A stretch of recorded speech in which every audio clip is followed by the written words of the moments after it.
Hello friends, നാളെ നടക്കുന്ന peon attender ആയ പരീക്ഷ എഴുതുന്ന നമ്മുടെ കൂട്ടുകാർക്ക് വേണ്ടിയുള്ള കുറച്ച് സെലക്റ്റഡ് ആയിട്ടുള്ള കറണ്ട് അഫെയർ ചോദ്യങ്ങളാണ് നമ്മൾ ഇന്നത്തെ ക്ലാസ്സിലൂടെ ഡിസ്കസ് ചെയ്യാൻ പോകുന്നത്. അപ്പോൾ നാളെ പരീക്ഷയുള്ളവർ നിർബന്ധമായും നമ്മുടെ ഈ ഒരു ക്ലാസ് കാണുക. അപ്പം ചാനൽ ആദ്യമായിട്ട് കാണുന്ന കൂട്ടുകാരുണ്ടെങ്കിൽ മാക്സിമം സബ്സ്ക്രൈബ് ചെയ്തതിന് ശേഷം മാത്രം കാണുക.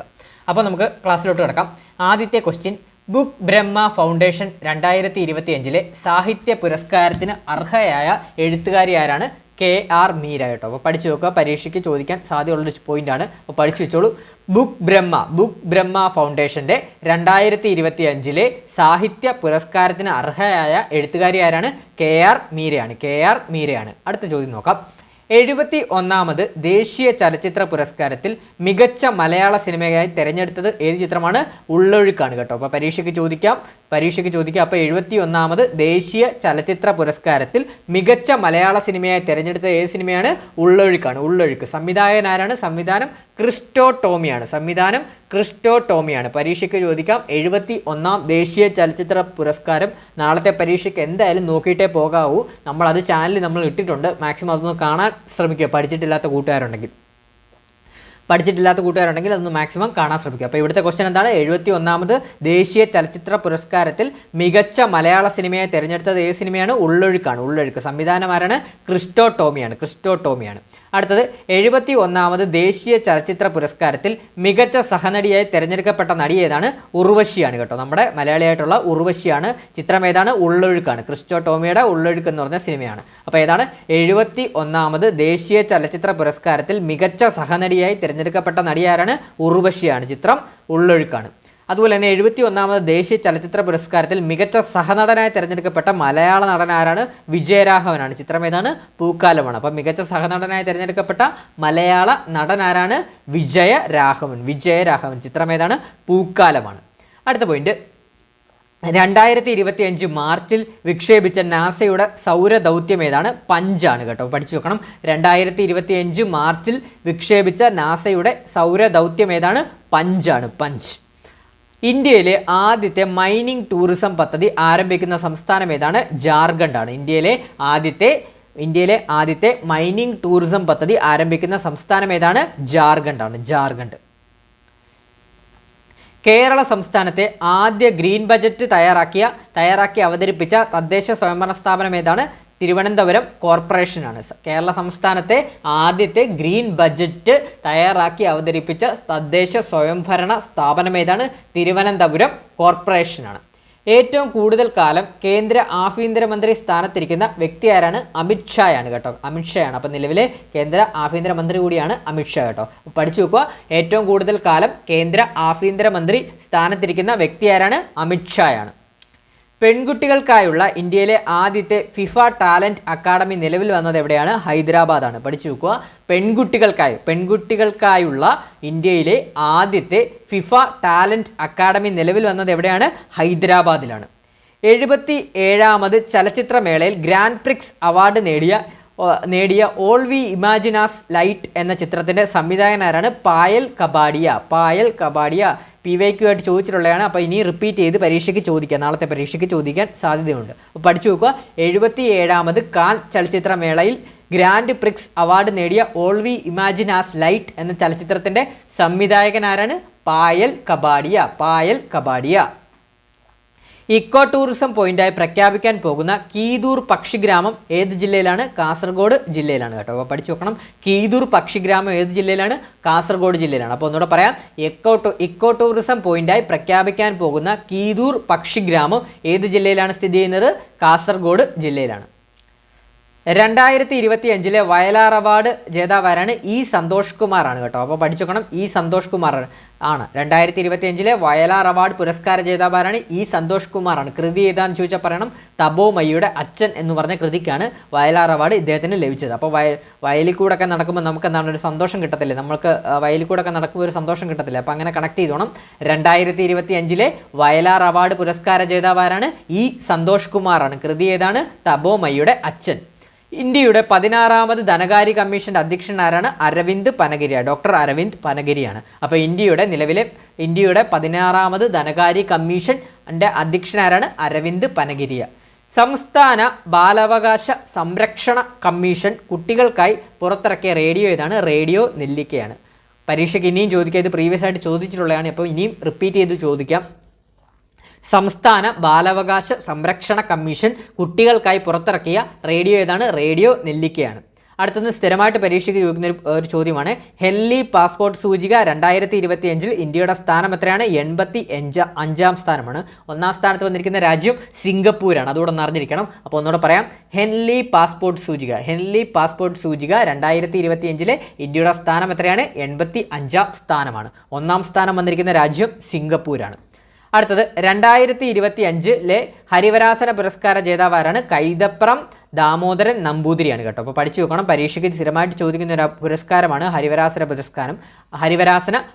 അപ്പോൾ പഠിച്ചു വെക്കുക, 2025 ഹരിവരാസന പുരസ്കാര ജേതാവാരാണ്? കൈതപ്രം ദാമോദരൻ നമ്പൂതിരിയാണ്. 2025 എഴുത്തച്ഛൻ പുരസ്കാരം ഏതാണ്? ആർക്കാണ് ലഭിച്ചത്? KG ശങ്കരപ്പിള്ളയ്ക്കാണ്. 2025 എഴുത്തച്ഛൻ പുരസ്കാര ജേതാവാരാണ്? KG ശങ്കരപ്പിള്ളയാണ്. അതുപോലെ തന്നെ കണക്ട് ചെയ്ത് പഠിച്ചോളൂ, 2024 എഴുത്തച്ഛൻ പുരസ്കാര ജേതാവ് NS മാധവനാണ്. അപ്പോൾ പഠിച്ചു വെക്കണം, എഴുത്തച്ഛൻ പുരസ്കാരം എന്തിനാണ് നൽകുന്നത്? സാഹിത്യ രംഗത്തിലെ സമഗ്ര സംഭാവനയ്ക്ക് വേണ്ടി നൽകുന്ന ഒരു പുരസ്കാരമാണ് എഴുത്തച്ഛൻ പുരസ്കാരം. അപ്പോൾ കണക്ട് ചെയ്ത് പഠിച്ചോ, 2024 എഴുത്തച്ഛൻ പുരസ്കാരം NS മാധവനും 2025 എഴുത്തച്ഛൻ പുരസ്കാരം KG ശങ്കരപിള്ളയ്ക്കുമാണ്. അടുത്ത ചോദ്യം, ഇന്ത്യയിലെ 15ാമത്തെ ഉപരാഷ്ട്രപതി ആരാണ്? CP രാധാകൃഷ്ണനാണ്, തമിഴ്നാട് സ്വദേശിയാണ്. അപ്പോൾ കണക്ട് ചെയ്ത് പഠിച്ചോണേ. അപ്പോൾ ഇന്ത്യയുടെ 15ാമത്തെ ഉപരാഷ്ട്രപതി ആരാണ്? CP രാധാകൃഷ്ണനാണ്. നിലവിലെ ദേശീയ മനുഷ്യാവകാശ കമ്മീഷന്റെ ചെയർമാൻ ആരാണ്? V രാമസുബ്രഹ്മണ്യമാണ് കേട്ടോ. പഠിച്ചു നോക്കണം, നിലവിലെ കേന്ദ്ര മനുഷ്യാവകാശ കമ്മീഷന്റെ ചെയർമാൻ ആരാണ്, അഥവാ ദേശീയ മനുഷ്യാവകാശ കമ്മീഷൻ ചെയർമാൻ ആരാണ്? V രാമസുബ്രഹ്മണ്യമാണ്. സ്ഥിരമായിട്ട് പരീക്ഷകളിൽ ചോദിക്കുന്നതാണ്. നിലവിലെ ദേശീയ അഥവാ കേന്ദ്ര മനുഷ്യാവകാശ കമ്മീഷന്റെ ചെയർമാൻ ആരാണ്? സ്ഥിരമായിട്ട് പരീക്ഷകളിൽ ചോദിക്കുന്നതാണ്. അപ്പോൾ പറയണം, V രാമസുബ്രഹ്മണ്യമാണ്. അതുപോലെ തന്നെ ദേശീയ വനിതാ കമ്മീഷൻ ചെയർപേഴ്സൺ ആരാണ്? വിജയ കിഷോർ രഹത്കർ ആണ് കേട്ടോ. അപ്പോൾ നിലവിലെ ദേശീയ വനിതാ കമ്മീഷന്റെ ചെയർപേഴ്സൺ ആരാണ്? വിജയ കിഷോർ രഹത്കർ ആണ്. രാജ്യത്തെ ആദ്യ അണ്ടർ വാട്ടർ മെട്രോ ടണൽ ഉദ്ഘാടനം ചെയ്തത് എവിടെയാണ്? കൊൽക്കത്തയിലാണ് കേട്ടോ. അപ്പോൾ പഠിച്ചു വെക്കണം, കൊൽക്കത്തയിലെ ഹൂബ്ലി നദിയുടെ അടിയിലാണ് കേട്ടോ. അപ്പോൾ പഠിച്ചു വെക്കണം, രാജ്യത്തെ ആദ്യ അണ്ടർ വാട്ടർ മെട്രോ ടണൽ ഉദ്ഘാടനം ചെയ്തത് എവിടെയാണ്? കൊൽക്കത്തയിലാണ്. 2025 കാലാവസ്ഥാ വ്യതിയാന ഉച്ചകോടി അഥവാ COP30 വേദി എവിടെയാണ്? ബ്രസീലിലാണ് കേട്ടോ. ബ്രസീലിലെ റിയോ ഡി ജനീറോയിലാണ്. അപ്പോൾ പഠിച്ചു നോക്കണം, 2025 കാലാവസ്ഥാ വ്യതിയാന ഉച്ചകോടി എവിടെയാണ്? COP30 വേദി റിയോ ഡി ജനീറോ, ബ്രസീലാണ്. കാസർഗോഡ് കേന്ദ്ര തോട്ടവിള ഗവേഷണ കേന്ദ്രം വികസിപ്പിച്ച അത്യുൽപാദന ശേഷിയുള്ള തെങ്ങിനങ്ങൾ ഏതൊക്കെയാണ്? കൽപ്പ, സുവർണ, കൽപ്പശതാബ്ദി കേട്ടോ. കൽപ്പശതാബ്ദിയാണ്. അപ്പോൾ പഠിച്ചു നോക്കണം, കാസർഗോഡ് കേന്ദ്ര തോട്ടവിള ഗവേഷണ കേന്ദ്രം അടുത്തിടെ വികസിപ്പിച്ച അത്യുൽപാദന ശേഷിയുള്ള തെങ്ങിനങ്ങൾ ഏതൊക്കെയാണ്? കൽപ്പ, സുവർണ, കൽപ്പശതാബ്ദിയാണ്. നീതി ആയോഗിന്റെ ഇപ്പോഴത്തെ ഉപാധ്യക്ഷൻ ആരാണ്? സുമൻ ബെറിയാണ് കേട്ടോ. പഠിച്ചു വെക്കണം, നീതി ആയോഗിന്റെ ഇപ്പോഴത്തെ ഉപാധ്യക്ഷൻ ആരാണ്? സുമൻ ബെറിയാണ്.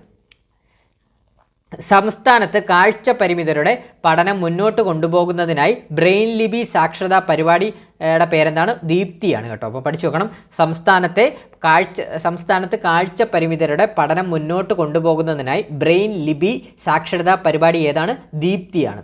ഫോർട്ട് വില്യം എന്നറിയപ്പെട്ടിരുന്ന കരസേനയുടെ കിഴക്കൻ മേഖല ആസ്ഥാനത്തിൻ്റെ പുതിയ പേരെന്താണ്? വിജയദുർഗാണ് കേട്ടോ. വിജയദുർഗ്, ഇത് കൊൽക്കത്തയിലാണ് കേട്ടോ. അപ്പോൾ പഠിച്ചു നോക്കണം, കൊൽക്കത്തയിലാണ്. അപ്പോൾ എന്താണ്? ഫോർട്ട് വില്യം എന്നറിയപ്പെട്ടിരുന്ന കരസേനയുടെ കിഴക്കൻ മേഖല ആസ്ഥാനത്തിൻ്റെ പുതിയ പേരെന്താണ്? വിജയദുർഗാണ്. അടുത്തിടെ ചൈന അവതരിപ്പിച്ച ഏറ്റവും വേഗതയേറിയ ബുള്ളറ്റ് ട്രെയിൻ ഏതാണ്? CR450 ആണ് കേട്ടോ. PYQ ആണ്, ഈ അടുത്ത് നടന്നൊരു പരീക്ഷയ്ക്കും ചോദിച്ചിട്ടുണ്ട്, റിപ്പീറ്റ് ചെയ്യാം. അപ്പോൾ എന്താണ്? അടുത്തിടെ ചൈന അവതരിപ്പിച്ച ഏറ്റവും വേഗതയേറിയ ബുള്ളറ്റ് ട്രെയിൻ ഏതാണ്? CR450 ആണ്. അടുത്തത് സ്ലിം മിഷൻ ഏത് രാജ്യത്തിൻ്റെ ചാന്ദ്ര ദൗത്യമാണ്? ജപ്പാന്റെ ചാന്ദ്ര ദൗത്യമാണ് സ്ലിം മിഷൻ. അപ്പോൾ പഠിച്ചു നോക്കണം, സ്ലിം മിഷൻ ഏത് രാജ്യത്തിൻ്റെ ചാന്ദ്ര ദൗത്യമാണ്? ജപ്പാന്റെയാണ്. AI അധിഷ്ഠിത real time forest alert system ആരംഭിച്ച ആദ്യ സംസ്ഥാനം ഏതാണ്? മധ്യപ്രദേശാണ്. പഠിച്ചു വെച്ചോണേ, AI അധിഷ്ഠിത real time forest alert system ആരംഭിച്ച ആദ്യ സംസ്ഥാനം ഏതാണ്? മധ്യപ്രദേശാണ്. ഇന്ത്യയിലെ ഏറ്റവും ആഴമുള്ള ട്രാൻസ് ഷിപ്മെൻറ്റ് തുറമുഖം ഏതാണ്? വിഴിഞ്ഞം തുറമുഖമാണ്. ഇന്ത്യയിലെ ഏറ്റവും ആഴമുള്ള ട്രാൻസ് ഷിപ്മെൻറ്റ് തുറമുഖം ഏതാണ്? വിഴിഞ്ഞം തുറമുഖമാണ്. ഭക്ഷ്യ സ്വയം പര്യാപ്തത എന്ന ലക്ഷ്യത്തോടെ കേരളത്തിൽ നിലവിൽ വന്ന പദ്ധതിയുടെ പേരെന്താണ്? സുഭിക്ഷ കേരളം. സുഭിക്ഷ കേരളം. ഭക്ഷ്യ സ്വയം പര്യാപ്തത എന്ന ലക്ഷ്യത്തോടെ കേരളത്തിൽ നിലവിൽ വന്ന പദ്ധതിയുടെ പേരെന്താണ്? സുഭിക്ഷ കേരളം. സുഭിക്ഷ കേരളം. T20 ക്രിക്കറ്റ് ചരിത്രത്തിൽ സെഞ്ചുറി നേടുന്ന ഏറ്റവും പ്രായം കുറഞ്ഞ താരമാരാണ്? വൈഭവ് സൂര്യവംശി കേട്ടോ. T20 IPL ക്രിക്കറ്റ് ചരിത്രത്തിൽ സെഞ്ചുറി നേടുന്ന ഏറ്റവും പ്രായം കുറഞ്ഞ താരമാരാണ്? വൈഭവ് സൂര്യവംശിയാണ്. രാജസ്ഥാൻ റോയൽസിലെ താരമാണ്. ഇന്ത്യയുടെ നിലവിലെ സുപ്രീം കോടതി ചീഫ് ജസ്റ്റിസ് ആരാണ്? ജസ്റ്റിസ് സൂര്യകാന്ത് ആണ് കേട്ടോ. അപ്പോൾ ഇന്ത്യയുടെ നിലവിലെ സുപ്രീം കോടതി ചീഫ് ജസ്റ്റിസ് ആരാണ്? ജസ്റ്റിസ് സൂര്യകാന്ത് ആണ്. കുടുംബശ്രീയുടെ ജില്ലാ മിഷൻ പുരസ്കാരത്തിന് 2025 ഒന്നാം സ്ഥാനം കരസ്ഥമാക്കിയ ജില്ല ഏതാണ്? കൊല്ലമാണ്. അപ്പോൾ പഠിച്ചു നോക്കണം. കുടുംബശ്രീയുടെ ജില്ലാ മിഷൻ പുരസ്കാരത്തിന് 2025 ഒന്നാം സ്ഥാനം കരസ്ഥമാക്കിയ ജില്ല ഏതാണ്? കൊല്ലം ജില്ലയാണ്. 18 വയസ്സിൽ താഴെ പ്രായമുള്ള കുട്ടികളുടെ സമഗ്ര ആരോഗ്യ സംരക്ഷണത്തിനും ഉള്ള സേവനങ്ങൾ ഒരു കുടക്കീഴിൽ ഉറപ്പുവരുത്തുന്ന കേരള സംസ്ഥാന ആരോഗ്യ ഏജൻസിയുടെ പദ്ധതിയാണ് ആരോഗ്യ കിരണം പദ്ധതി. പഠിച്ചു നോക്കുക. 18 വയസ്സിൽ താഴെ പ്രായമുള്ള കുട്ടികളുടെ സമഗ്ര ആരോഗ്യ സംരക്ഷണത്തിനുള്ള സേവനങ്ങൾ ഒരു കുടക്കീഴിൽ ഉറപ്പുവരുത്തുന്ന കേരള സംസ്ഥാന ആരോഗ്യ ഏജൻസിയുടെ പദ്ധതിയാണ് ആരോഗ്യ കിരണം പദ്ധതി. പഹൽഗാമിൽ ഭീകരാക്രമണത്തിന് തിരിച്ചടിയായി ഇന്ത്യ നടത്തിയ സൈനിക നടപടി ഏതാണ്? ഓപ്പറേഷൻ സിന്ദൂറാണ് കേട്ടോ. ഓപ്പറേഷൻ സിന്ദൂറാണ്. പഠിച്ചു നോക്കണം. പഹൽഗാമിൽ ഭീകരാക്രമണത്തിന് തിരിച്ചടിയായി ഇന്ത്യ നടത്തിയ സൈനിക നടപടി ഓപ്പറേഷൻ സിന്ദൂർ. 2025 ലോക ജലദിനത്തിൻ്റെ പ്രമേയം എന്താണ്? ഹിമാനി സംരക്ഷണം. ഹിമാനി സംരക്ഷണം. പുനർഗേഹം പദ്ധതിയുടെ ഉപഭോക്താക്കൾ ആരാണ്? മത്സ്യത്തൊഴിലാളി കുടുംബങ്ങളാണ്. പുനർഗേഹം പദ്ധതിയുടെ ഉപഭോക്താക്കൾ ആരാണ്? മത്സ്യത്തൊഴിലാളി കുടുംബങ്ങളാണ്. അതുപോലെ തന്നെ പുനർഗേഹം പദ്ധതി ആരാണ്? കേരള ഫിഷറീസ് വകുപ്പിൻ്റെ പദ്ധതിയാണ് പുനർഗേഹം പദ്ധതി കേട്ടോ. അപ്പോൾ പഠിച്ചു നോക്കണം. അതുപോലെ തന്നെ നമ്മുടെ ഈ ഷുവർ ഷോ, നമ്മുടെ കറണ്ട് അഫയേഴ്സ് 2025 എന്ന് പറഞ്ഞ പ്ലേലിസ്റ്റ് ഉണ്ട്. ആ പ്ലേലിസ്റ്റിൽ കയറി കഴിഞ്ഞാൽ നിങ്ങൾക്ക് ഷുവർ ഷോട്ട് കറണ്ട് അഫയർ ചോദ്യങ്ങൾ കാണാൻ സാധിക്കുന്നതാണ്. അപ്പോൾ നാളെ പരീക്ഷ എഴുതുന്ന കൂട്ടുകാർ എന്തായാലും അതൊന്ന് കാണാൻ ശ്രമിക്കുക. നമ്മുടെ കറണ്ട് അഫയേഴ്സ് 2025 എന്ന പ്ലേലിസ്റ്റിലുണ്ട്. അതുപോലെ തന്നെ അപ്പോയിൻമെൻറ്റ്സിൻ്റെ ക്ലാസ് നമ്മൾ ചെയ്തിട്ടുണ്ട്. ഇന്ത്യയിലും കേരളത്തിലും നിലവിലെ ആരൊക്കെയാണെന്നുള്ളൊരു ക്ലാസ് ചെയ്തിട്ടുണ്ട്. അത് കാണാൻ ശ്രമിക്കുക. അതുപോലെ തന്നെ ദേശീയ ചലച്ചിത്ര പുരസ്കാരം, സംസ്ഥാന ചലച്ചിത്ര പുരസ്കാരം, നോബൽ പ്രൈസ്, ഓസ്കാർ പുരസ്കാരങ്ങൾ, ISROയുമായിട്ട് ബന്ധപ്പെട്ടത്, അതുപോലെ തന്നെ ISROയുമായിട്ട് ബന്ധപ്പെട്ട തുടങ്ങിയതെല്ലാം നമ്മൾ ക്ലാസ് ചെയ്തിട്ടുണ്ട്. കറണ്ട് അഫയേഴ്സ് 2025 എന്ന് പറഞ്ഞ പ്ലേലിസ്റ്റിൽ കയറി കഴിഞ്ഞാൽ നിങ്ങൾക്ക് കാണാൻ സാധിക്കുന്നതാണ്. അപ്പം വീഡിയോ ഇഷ്ടപ്പെട്ടാൽ ലൈക്ക് ചെയ്യുക. അഭിപ്രായങ്ങൾ എന്തായാലും കമൻറ്റ് ബോക്സിൽ രേഖപ്പെടുത്തുക. മാക്സിമം ഒന്ന് ഹൈപ്പ് ചെയ്ത് ഷെയർ ചെയ്യാനും മറക്കരുത്. നമ്മുടെ കറണ്ട് അഫയേഴ്സ് 2025 എന്ന് പറഞ്ഞാൽ പ്ലേലിസ്റ്റിൽ കയറി കഴിഞ്ഞാൽ നാളത്തെ പരീക്ഷയ്ക്ക് നിങ്ങൾക്ക് ഉപകാരപ്രദമാവുന്ന രീതിയിലുള്ള ക്ലാസ്സുകളെല്ലാം അതിനകത്ത് ചെയ്തിട്ടുണ്ട്. മാക്സിമം കാണാൻ ശ്രമിക്കുക. നാളത്തെ പരീക്ഷയ്ക്ക് നമ്മുടെ ക്ലാസ്സിൽ നിന്നൊക്കെ ചോദ്യങ്ങൾ വരുന്നതാണ്. അപ്പോൾ മാക്സിമം സബ്സ്ക്രൈബ് ചെയ്ത് തന്നെ സപ്പോർട്ട് ചെയ്യുക. അപ്പോൾ നാളെ പരീക്ഷ എഴുതുന്ന കൂട്ടുകാർക്ക് എല്ലാവർക്കും ഓൾ ദി ബെസ്റ്റ്.